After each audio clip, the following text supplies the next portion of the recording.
üstüme hisler ile,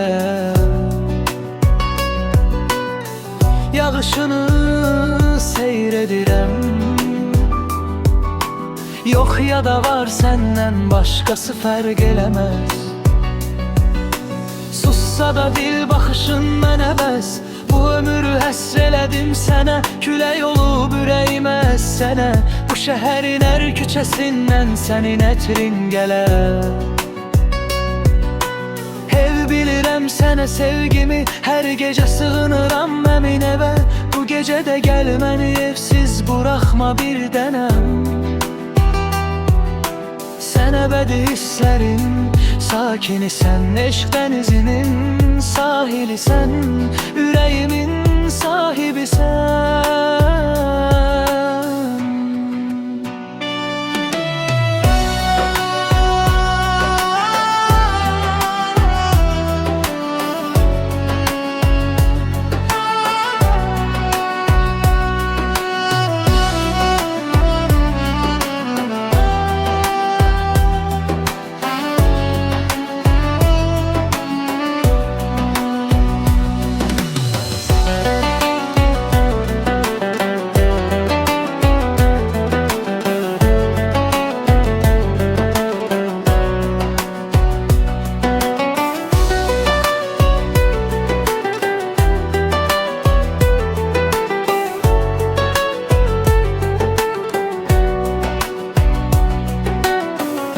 Yağışın buludunu sən bilirəm,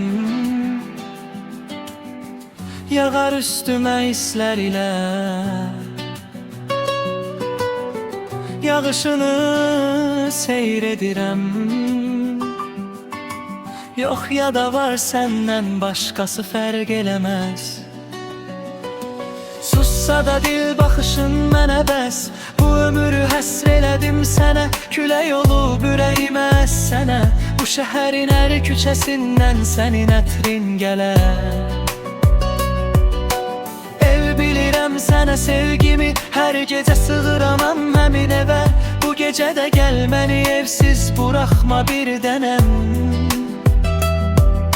Sən əbədi hisslərin sakinisən, eşq dənizinin sahilisən, ürəyimin sahibisən.